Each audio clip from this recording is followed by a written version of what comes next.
All right now. Welcome back to the Foxhole.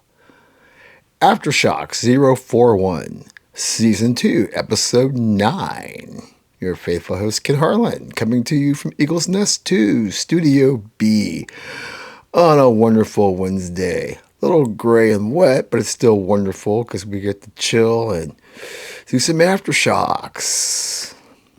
As always, like and subscribe to FTINFX Media's YouTube channel. The algorithm and this brother can really use your help. You want to contact us or be on AfterShoX or possibly the scene? Drop us a line. FTIN, I always mess this up. Excuse me, FTINFX@gmail.com. Or call the hotline, 541-525-0896.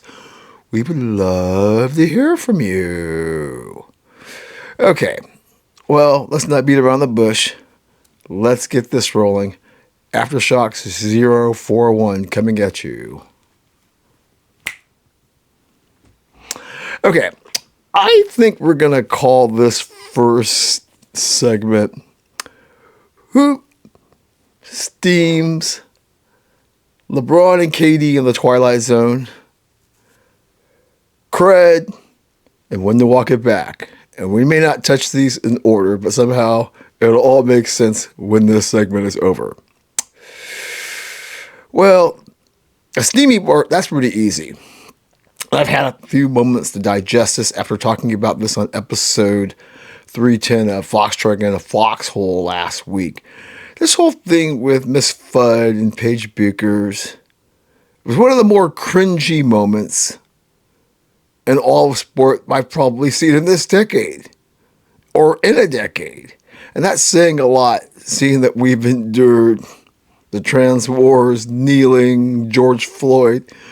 But this whole thing with Buchers and Fudd, the press conference,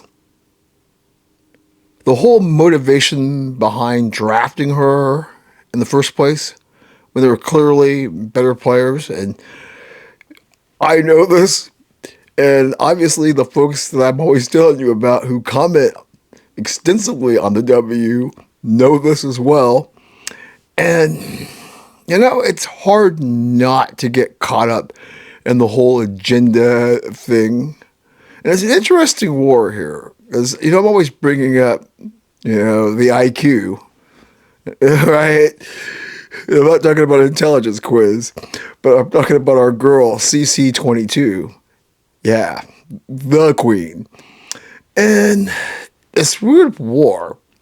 Because I guess, like, okay, there's ticket sales that are slumping, even for her games, even though she's going to be televised something silly like 44, 45 times during the regular season, every playoff game, obviously. But I'm just juxtaposing, you know, the one who's saving the league, and then this nonsense you got going on with the angry ones. And, you know, you can, you know, sprinkle a little Sue Bird and Megan R. calling it quits in with this nonsense. And as I say, it's just such an unlikable league. I'll say it again. But somehow it is the frigging train wreck you can never pull your eyes away from. And this cringe moment with the league, with Dallas, and with those two, I mean, you know, they asked them, which was a legitimate question, about the nature of their relationship. I mean, can you imagine in the NFL, let's say, you know, Justin Herbert, who's got a great looking lady, decided to go the other way and told the Charger brass, will you draft my boyfriend, wide receiver out of Oregon? And okay, move on. Before I stick my foot in my mouth and say something I shouldn't. But yeah, it's just cringe. All of it. Pure cringe. I'll stick with this league for another minute, though. And I thought this was really fascinating. When you sort of talk about Caitlin Clark, what she's brought to the league, and kind of what she represents, you know, in the sense of the girl next door, straight from all we can tell. And, it's that sort of posse of girls who are straight, very good looking, have lots of simps. And you know where I'm going. Sophie. Miss Sophie Cunningham, which was an interesting week because in this rush to get the bags and things like that and talking about how we're going to protect the queen and the angry sisters and girls of the alphabet squad. Sophie, who arguably in her own way is pretty close to Caitlin Clark in popularity. Not only because she's blonde, also because she's a ninja, jack of all trades, and carries herself well. She's a personality. So she's staying in Indiana. She got the big bag, but it wasn't quite the bag she wanted. And she took the interwebs to let us know that. However, she rocked it back, which I'm just like, Sophie, that's so unlike you. Right? When to walk it back, and I go, well, there's several things at play here. I don't think certain folks don't want it to be known that the reason why the league's ticking in popularity because girls like Sophie and Caitlin and HVL and others who people actually find desirable, as disgusting and misogynist as that may be, but as the guy says on his podcast, you gotta call a spade a spade. And I wonder, was there pressure from there, or if she's like saying, oh hell, I'm getting a big bag from everything else I do, social media, endorsements. Okay, so I didn't crack the million, but I am doing all right. I'm getting that money. I think it's the former than the latter, and I don't think it's somewhere in between. Okay, enough about the W. I know I'm just like everybody else on the internet who says the league is despicable, but yet we can talk about it for 4 or 5 minutes. But hey, this was a twofer on that one with Sophie and the Beakers Fud thing. Let's get the brass tacks here for some good stuff, though. So the Lakers take a 2-0 lead last night to the shock of many. And LeBron James doing what he should have been doing his whole time in LA in playoff time. As far as I'm concerned, being the Laker fan that I am. Yeah. Houston, who we said and many others that, have some insight or think they do, that this team's flawed. And hey, we have a long ways to go. So I'm not saying that the Lakers can't F this thing up. They still are missing, 2/3 of their attack. But without those two, the Lakers are playing gritty basketball, really bearing down and playing defense. This makes me think, could this be one of LeBron's signature moments if they can make a run? Obviously, getting out of the first round when everybody thought they were cooked like Thanksgiving's turkey. Get out of the first round and get these guys back. This kind of rehabilitates LeBron's LA legacy. So I know everybody thinks, oh, well, LeBron's a Laker, so everybody's on board. But as I've told you, if you follow my platforms, Laker Nation has got LeBron fatigue times 40. However, a deep playoff run will change that. And it's already starting to happen. So that's definitely something we're going to have to keep an eye on. I think this could help us LA narrative immensely. Another thing that I thought was interesting, speaking of, LA connections or Lakers, and this isn't all about the Lakers, this is more about the conversation, right? Because sometimes we talk about the culture, and then sometimes we bring up the conversation. And a lot of the things I'm hearing this week, basically, the millenniums and Alpha and Z, whatever, but the younger, we know I'm a baby boomer and an old head and tend to hang out more so with those folks, but I've always got my ear to the ground to never be out of touch completely. I find it fascinating that when you get into the conversation, and this is the conversation as far as basketball goes, when somebody says like Joker, would have wilted in Shaq's era, that he wouldn't have been able to hang, and the youngins pushed back. I've seen that there's complete games, and I can tell you right now that these guys would cook those guys, and I'm like, wow.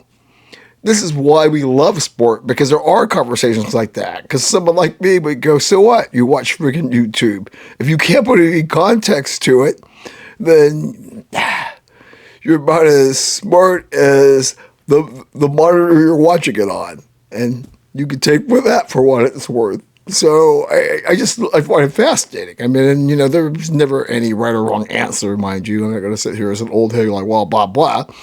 But I also think when people like initiate these arguments, do you ever watch when before Shaq and the Ore-Ida fries and the chili cheeseburgers from Tommy's caught up with them? Do you ever watch fourth quarter Shaq in those years that he won 3 titles in a row, Finals MVP, the yada yada yada yada? Yeah, I don't think Joker wanted any part of that. You can watch all the YouTube videos you want, youngsters, and you won't convince me or anybody else who's actually watched the game for 4 or 5 decades, and that's not poo-pooing what you're seeing. I'm just stating that what's obvious, if it's put in the right context. Oh, yeah. Hold on a second here.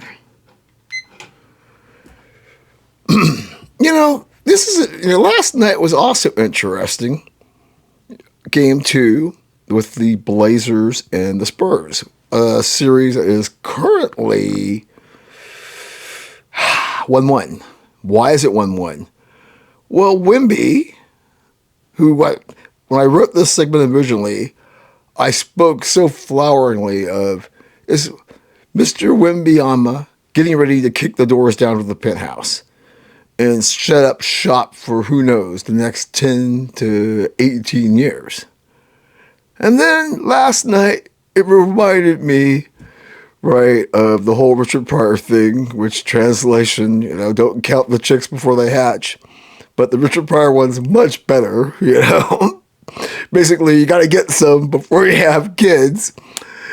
And I think with Wemby, he gave us a little glimpse last night of why he frightens folks in that same way, like Jaden Daniels does for NFL and Commanders fans.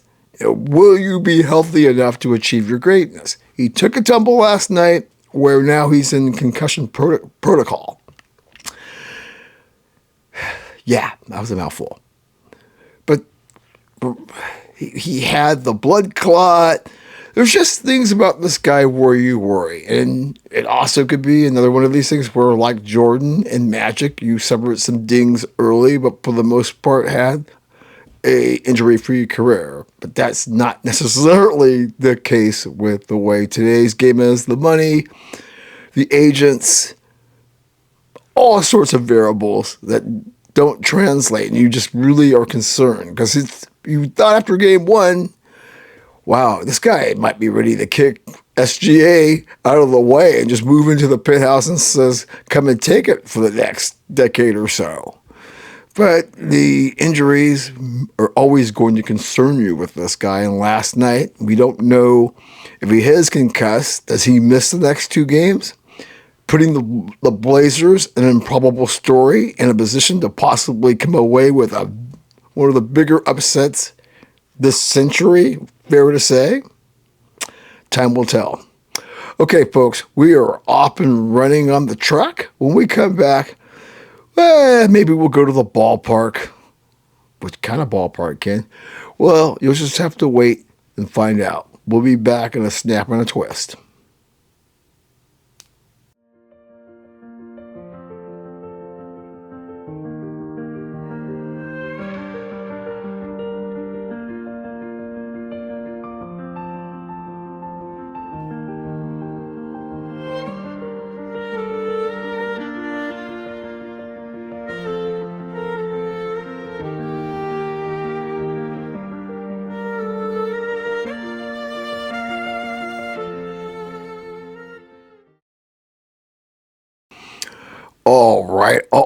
All right then.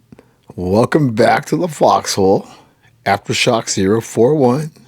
Your host, Ken Harlan. ice cold chillin' like Kavara, really known as Kavicha Kvaratskhelia. Oh man, did he have a couple of bombs today. Best PSG signing in their history. And I know they've had some prominent names, but I'm telling you, guy's such a game changer. Okay, I'll talk a little soccer later. And by the way, let me just put up. Found out we got a new owner. If all works well, Sporting Cascades is going to be back online for 2027. So very exciting. SJ and I are going to go down Friday to get the lowdown of that. Maybe get some content. See. For the next episode of AfterShoX, we shall see. Okay, so let's,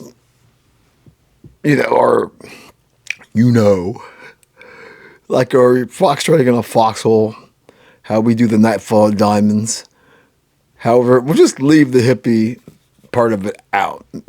I got some ideas as far as the scene goes to get some real hippie talk in. Stay tuned for that.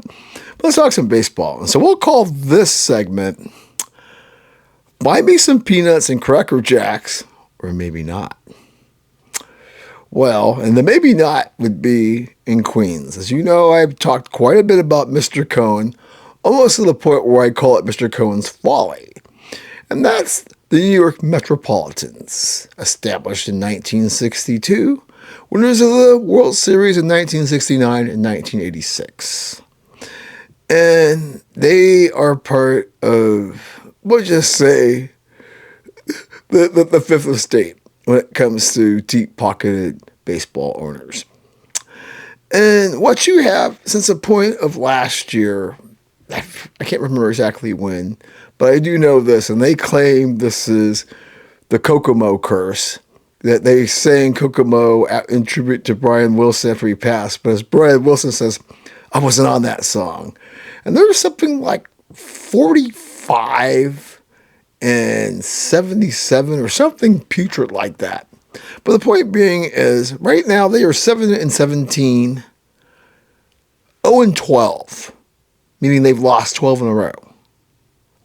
And I was watching, pardon the interruption earlier, it was so hilarious seeing Mike Wilbon basically relishing as a Cubs fan, and obviously the Mets broke through at his expense. And I know it feels, but he was laughing because he basically was saying what a lot of us are thinking: to spend all that money and to have a poo product like this is just beyond anything. It's above my pay grade to know what folks in that building must be going through. I know what they got Soto back today, and he says there's no pressure. I'm like, oh, honey child, there's pressure. When you've lost 12 in a row, the Yankees, the Dodgers, and everybody else is running miles from you. And the idea was you were going to compete on that stage, and you're not even competing. Well, okay. Think about it, 12 in a row. Let's talk about another team that's on the skids right now. And this is from the Show Me State in Missouri. There's a couple of things to unpack right now with the Royals.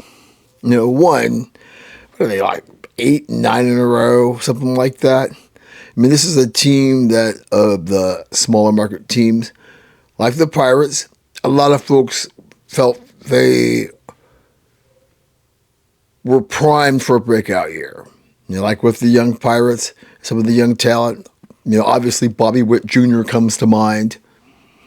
But it isn't happening, which is kind of weird, and that's, it's early. I'm not going to sit here and hit the panic button on a team playing like poo in the third week of April. But it does make me wonder, though, because they just released the renderings for what's going to replace Kauffman Field. And as Ken likes to do, he's just here for the comments. I got to, this is from a local KC media outlet, kind of getting a temperature from what some of their fans were thinking. And I think my main takeaway is, why are they getting rid of Kauffman Stadium? When I think of Dodger Stadium, built in 1962, and is still a wonderful stadium, and Royal Stadium, now Kauffman Stadium with the wonderful fountains, is another jewel. Just because it's old doesn't mean it has to go. And the idea of like moving sound to something that's like, 31, 32K like the A's are doing. It's like, huh? Why are you dedicating the resources when you've got something that's already workable? And as baseball, we love our old ballparks. Why Wrigley, Fenway, Dodger Stadium, and oddly enough, the Little A down in Anaheim, which is getting pretty long on the tooth. There's something unique about these stadiums still being in use. And there's ways to modernize and make your buck in terms of making it a destination. I mean, there's no talk for the Dodgers getting a new stadium, and you damn know it's never going to happen in Wrigley or Fenway. And I just think that Kauffman and the fountains and all that stuff, there's something unique about it. Do you really need a new stadium? I don't know. Moving on. Speaking of another team that is supposed to like get back on the skids, not to get back on the skids, get back on the rails, and is having some rough footing with a new manager, and obviously now we are getting a lens of what is going to happen with Buster Posey running the San Francisco Giants. And hearing some of the commentary, especially on social media, when like KNBR, the flagship station for the Giants. Yeah. I just have to laugh. And I know that we're in a world of instant gratification and you're supposed to be, right, the widowmaker and make miracles and make it rain in drought-stricken areas across the world at a snap of a finger. You just have to tell these Giants fans what she had happening last decade wasn't built in a day, and what Buster Posey can or can't do won't be known for a minute. Obviously, this cat that they pulled from the NCAA in his first stint, give it time. I mean, after all, Walter Alston, great Dodger manager, when he took over being a longtime minor league manager in what was this, like 54? It was kind of rough going for him, but in the end, he's probably, Tommy Lasorda might be the most beloved, but Walter Alston is the most decorated of Dodger managers, Brooklyn and LA. So I would just say, folks, don't hit the panic button, including you folks at KNBR who are just, I know you're mining for clicks, but there is a hint of desperation. And they did beat the Dodgers last night for what it was worth to start that series. Okay. And I would be remiss, because it's been a hot minute. I've been giving these guys a break. Their former neighbors across the bay who are now just up the road in Sacktown via the Capitol Corridor. It is interesting what having a compelling product does for your fan base and all of the negative talk. Because we, on my platforms, have chronicled the journey from the Coliseum to the center field and the next stop, Vegas, all the trials and tribulations. And the A's right now, last time I checked, I think a game of over 500 in first place in what is a not so good AL West. But that's just part of the scenery. What is relevant is all the negativity about being in Sacramento and how Mickey Mouse the ballpark was, and really you're going to take this nonsense to Vegas. You're hearing none of that because the A's are getting it done on the field. They've done some branding to make Sacramento feel they're part of the process. The thing in Vegas is rising quickly as far as the stadium is going, and there is even positivity there because they're like, we're going to have this in a couple of years. So, when you're not poo, a lot of times the talk can be very positive, and that's good.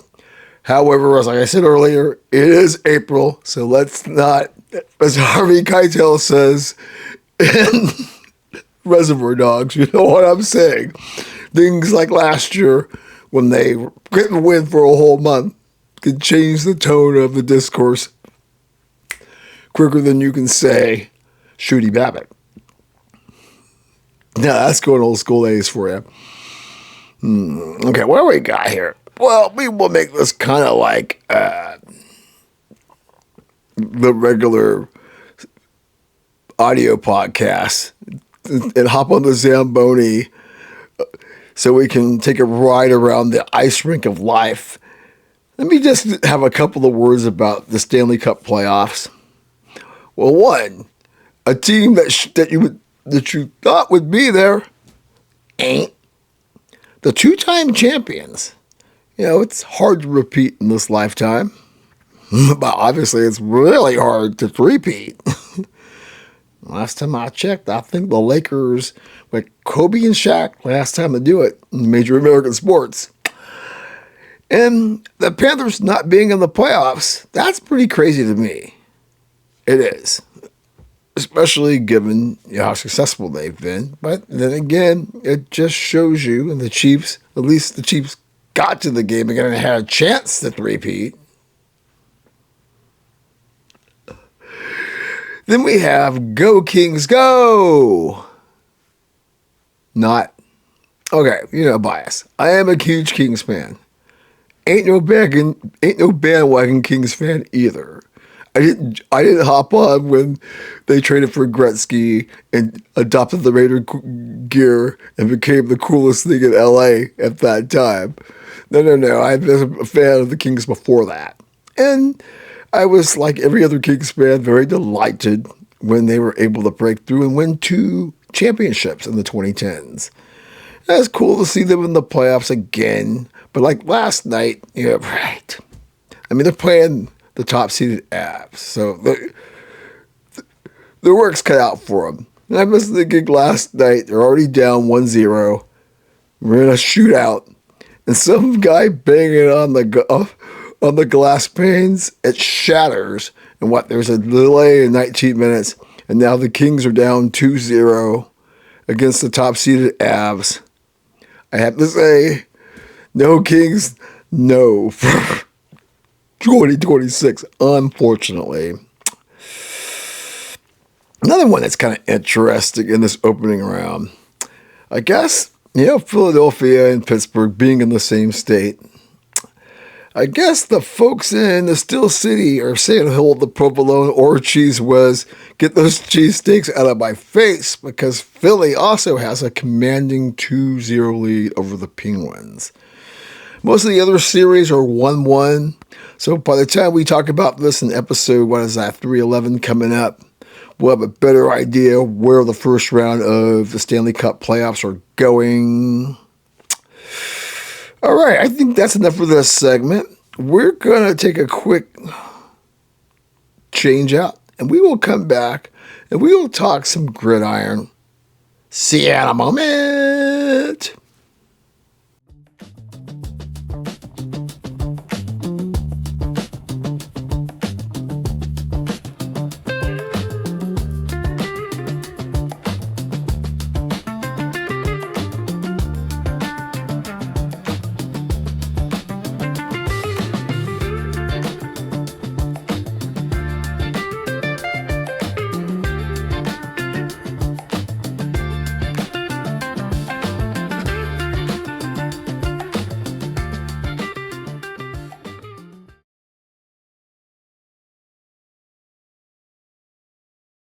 All right, then. Welcome back to the Foxhole. Your faithful host, Ken Harlan. Ice cold chillin' like Kavicha Kvaratskhelia. And that's even cooler than the Funky Cole Medina in my book right now. Let's see. Let me look over here. The Pistons are up by 4. Big game for them. They go down 0-2. They're going to be in deep doo-doo.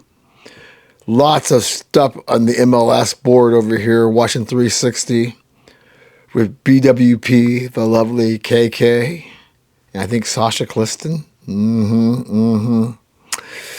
Alrighty. So, yeah, we just got all kinds of stuff going here. Got all the tool. You can't really see it in the frame, but we got the whole setup here, multicam, and all the wonderful things we're moving towards up in our game and the Foxhole. So, Boogie Down, Beat Town, coming in front of you. Okay, so Obviously, we are on the cusp of the NFL's favorite offseason orgy, the draft.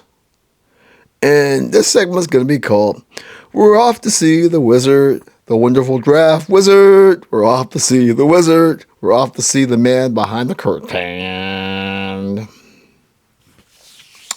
Where are we going to start with here? Let me sit up here. I know. I love this chair. You just get all comfortable and you're all slouched and you're all like ghetto and ghetto cool. And I got something up to talk about ghetto culture coming up on one of these episodes. But in the meanwhile, we're going to start off with Mr. Rogers' neighborhood. And I know I thought I was done ever bringing that mofo up. Kind of hoping he'd just ride off into the sunset. So we'd quit having these segments where we have to state the obvious. But because he's so annoying, even more annoying than some of his former girlfriends. Hi, Danica. How you doing, girl? We love you, though. Anyways, it's just the exhaustion that comes with being on the damn Rogers bus. And I know that in the end, with Mike McCarthy saying what everybody else is saying, nothing insightful here. But it's just, for me, it's like, why the F do we have to always put up with this nonsense? And the Rooneys basically becoming a more reputable version of the Bengals, basically, in the Brown family, even though we give the Brown family a little credit for trading for Dexter Lawrence and actually extending him for a moment. But the Steelers basically like, hey, okay, we're okay with, being 8-8 at best, as long as we're in the conversation, as opposed to actually tanking and maybe getting a pathway to getting some franchise players to get you back to the elite perch you've been in the past. And it's just, okay, this is the route you want to go through. And yes, he can come in, doesn't have to go off-season workouts and all this other bullshit. He can stumble in July or August and basically run the offense. But do you want that? And maybe you are all looking around the room and just saying, Ken, do you think the AFC North is really that good at this point? I said, you might have a point there. We'll put a pin in that one, as the legendary SJ of SJ Gets Down always says. But, I was watching a lot of data as we were putting this episode together. This is how, what we see, what we watch, what we ingest. And that's why it's AfterShoX, because we want to react to it and give our perspective. Because since everybody else has got a perspective, why not give one from the foxhole's view? Yeah, we think we that cool, but we ain't. It's funny. The lack of hype is what I'm seeing before I got on that ramble. And I guess the question is why for this 2026 draft that's going to be held coming up very quickly in the Steel City. And, folks have said that because there's maybe 1-2 quarterbacks worth taking, especially since guys like Arch and Dante Moore didn't put their name in the ring, and you can only sell us so much of Ty Simpson and Fernando Mendoza. I mean, yeah, we're talking about Ruben Bain, and we're talking about, Carnell Tate, Sonny Styles. There's some names that are popping up there. Jeremiah Love, obviously. But it's like there's not a lot of names that just make you go, oh, I gotta have some of this. And that's fine, because you do get the sense that there are a lot of names on the sport, especially what you're going to see maybe in the first, 12 to 16 picks of guys who probably will have good, solid careers. I don't know. Right? What's his face? JSB? Was he like ringing anybody's ears other than the draft nerds? Obviously, Seattle got him because Seattle is never dog poo.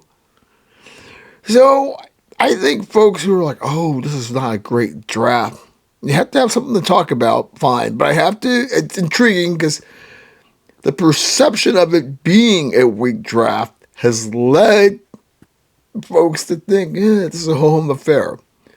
But the funny thing is, once that classic ESPN draft music comes on, you football junkies, myself included, are just going to be so riveted. That's a fact. Okay, I know we're cooking here. Another one I find interesting, and this maybe goes across the board in light of it's a two-parter. We'll start with Shefty first. Isn't it interesting how people are going after Shefty's credibility? This Adam Schefter, an NFL insider, and because if you here we go with the again. He tends to comment on everything now and wants to drop those Woj or Sharms like bombs. Like, oh, by the way, it was announced that the folks on the internet, as they're known to do, are quick to come at you with their keyboard bazookas. And more folks are fact checking this guy and really calling him out, almost basically saying, right, you're kind of a scumbag. I've never been a big fan of Shefty's, but scumbag I think is a little bit harsh. I mean, after all, that's what you're paid to do, isn't it? Which is funny that folks look to discredit him, but then again, that's considered light, because you have to ask part two of this. Did Diana get done dirty? I'm still deciphering all the things that have gone on today, because Vrabel, or yesterday, really. Vrabel met with the press. A lot of folks really aren't satisfied with his explanation. But I already broke this down in terms of, of course there's a double standard. Whether she got done dirty, I guess you'd have to ask her husband that, and what was really going on there. What's going on with Vrabel's wife. I don't know. In the end, she couldn't produce the receipts that the Atlantic and the New York Times were looking for, or at least to this day. Maybe they manufactured something. Love how they tried to come up with the story of how she rescued a dog and an old man to make her look better. Because, we already asked on these platforms, is she cooked? I don't think she's cooked. I've said that. By her ability to work as an insider again, I don't know. And that's where I may feel she had done dirty. But then again, if you are an insider, as I've said previously, and you put yourself in that position, as the Whitlocks of the world says, your lack of sexual discipline got you in this position. Now, you can say it's your business, blah, blah, blah, but the fact is, you put yourself in a position where it could be our business, whether it should be or not. That's just part of the scenery. We live in a salacious world where, hey, our hunger and thirst for gossip with some of us has no boundaries. And she got caught up in that heat wave. Is it wrong? Oh, absolutely, it's wrong. And it's funny how people are, because Vrabes, as I call him, Mike Vrabel, are calling him like a typical symbol for the patriarchy. Because he comes out of this pretty much unscathed. Yeah, he had to do a mea culpa in front of the players and go to the media. But he's not had to admit shit. And, yes, Mr. Kraft and the Patriots tried to put the kibosh on the story, but they were like, hell no, we ain't putting the kibosh on this. This is too rich. We gonna get all kinds of clicks. We gonna get that money. So yeah, we all get that nonsense. But in the end, I'm gonna say Diana, she did herself dirty. Not fair, but what about this life is? Okay. We'll go college way for the last one before we get to our parting shot segment. Okay, Owen Henneke, Zacharias Branch, two college football athletes in the news this week. You probably have heard me talk about Owen Henneke, the Oklahoma kid. And then one of these kids mining for another year. And then you've got the second Zacharias Branch, the kid who plays for Georgia. Ain't no stranger to trouble at Athens. Why I'm bringing these two up? Because they're two threads connected to the same nexus. Bear with me and I'll try to make sense of that. And this is the nexus the culture builds. Because on the one hand, the culture says we gotta somehow give these kids every opportunity to get as many years out of this as possible, even though there are folks who are really pushing to bring some sanity to this. As I keep saying, I'll believe it when I see it. This kid from Georgia, he gets busted. Basically, it's generally Honore likes to say, doing stupid shit. Culture says the cop provoked him, and this is just another, all cops are bastards moment, which, unlike the earlier things I brought up, I think the truth may somewhere lie in the middle. But it's always interesting, though. On the one hand, we're fighting for this kid to stay in. And on the other hand, hey, the cops should have looked the other way, because you might screw up this kid's future. And I think, at least with Henneke's case, he's doing what he should. I don't like it, but as I said from day one, you can always find some whackball judge to go along with your pity party. The point with the kid from Georgia,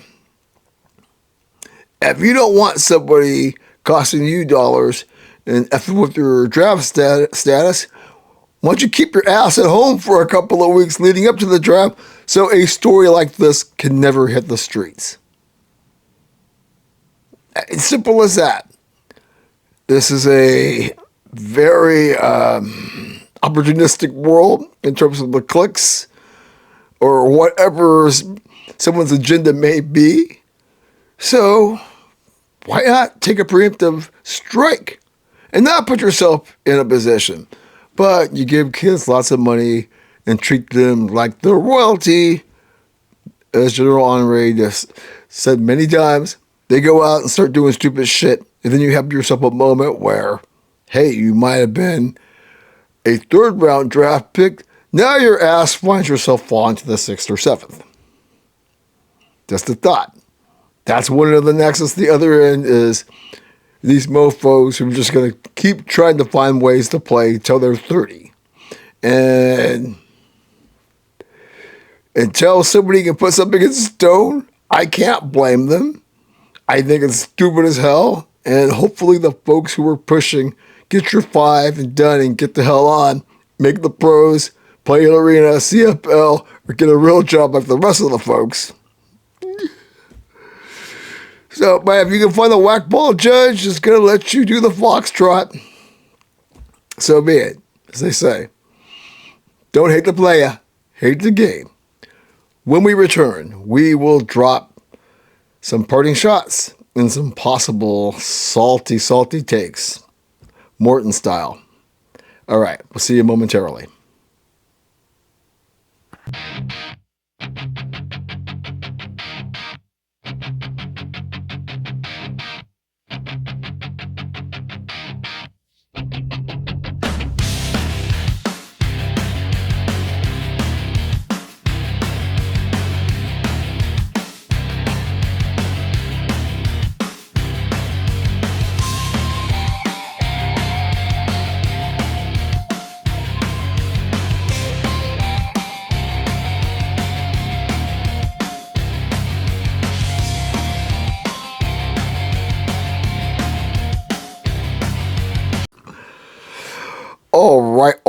All right.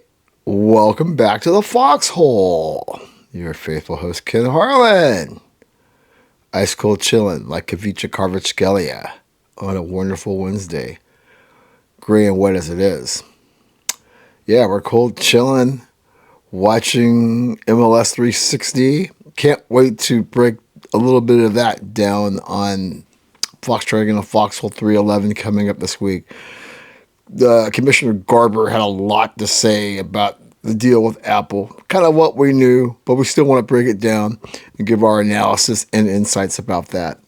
It's still feeling the love. Yeah. The soccer community here in Eugene, we needed that. It's been a very rough, I don't know, maybe 4 or 5 months since we found the news. There's still a lot to unpack. Can't wait to go there with SJ on Friday to meet the new owner and see where this is all going.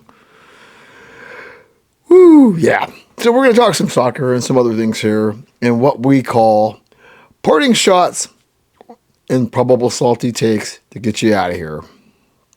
Well, not to unpack from this past weekend, but obviously the big moment in Major League Soccer was the high-flying San Jose Earthquakes flying high under my man, Mr. Bruce,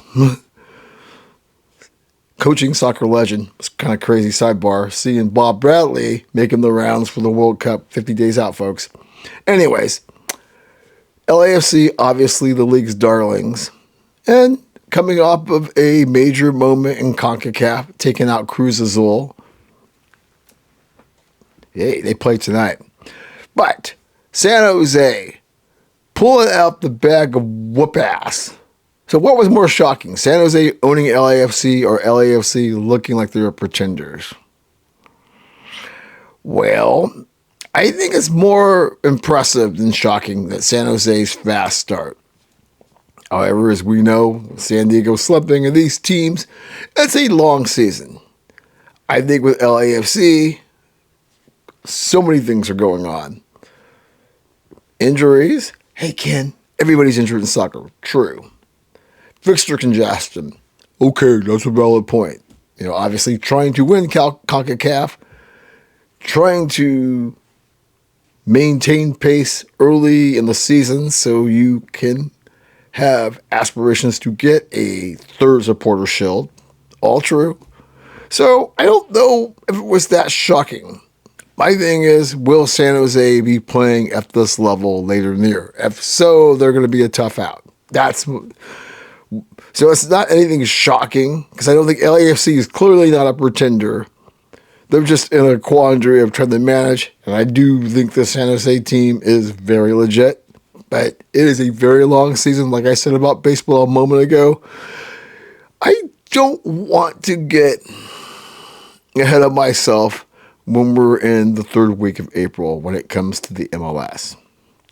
Or fourth week of April, since it is the 22nd. Okay. Where else are we going here? Tyler Reddick won again. I think it's number 5 for 2026.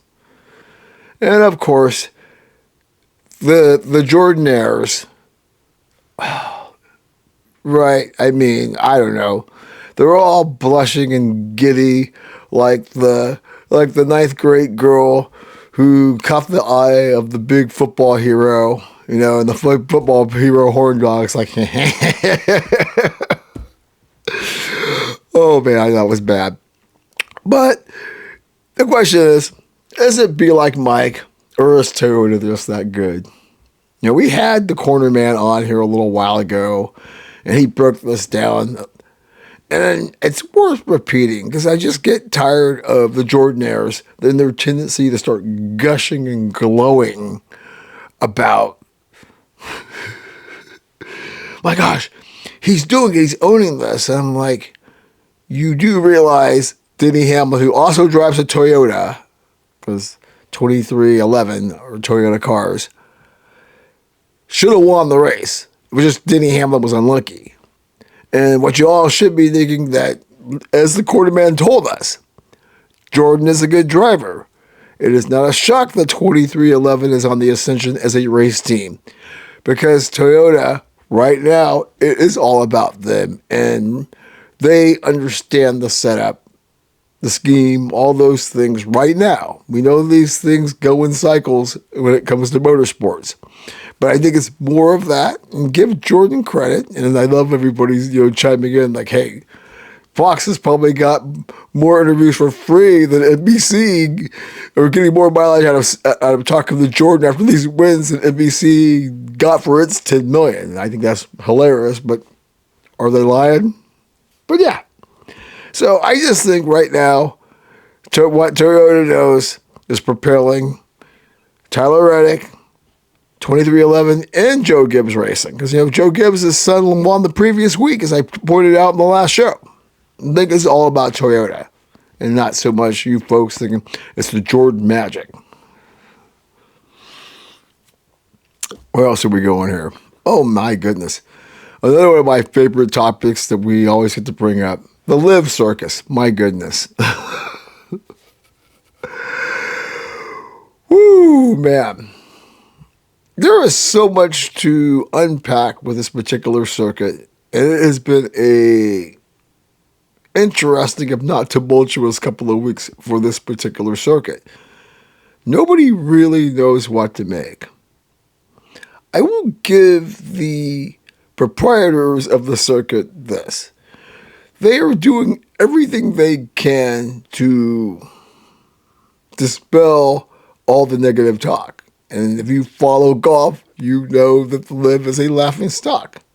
You know there is talk of PIF, the Saudi-based funding source, basically saying, FYMF, to you, all you suckling pigs, just lying in the slop, counting those big bags of cash.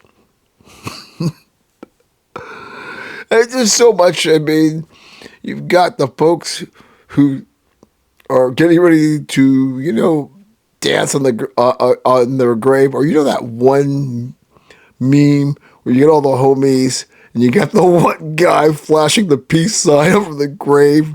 That's what folks are getting ready to do to Liv's grave. But folks, and they're already like, yeah. And if they want to come back to the PGA, we need to make it bleed and hurt. I mean, I'm all for a little bit of pain, but look, come on now. If it's a matter of getting people who can actually play, like Bryce, the Brysons of the world, British Petroleum, man. For you folks who are just like, oh no, it should be as punitive as everywhere. I'm not saying you're wrong for having those sentiments, but when you got people that can make you money, and it is still about making money, maybe not PIF kind of money, but you're still talking big dough. Come on. You can only be so punitive, especially if they have game. Fair? Okay. Let's talk about this one for a minute.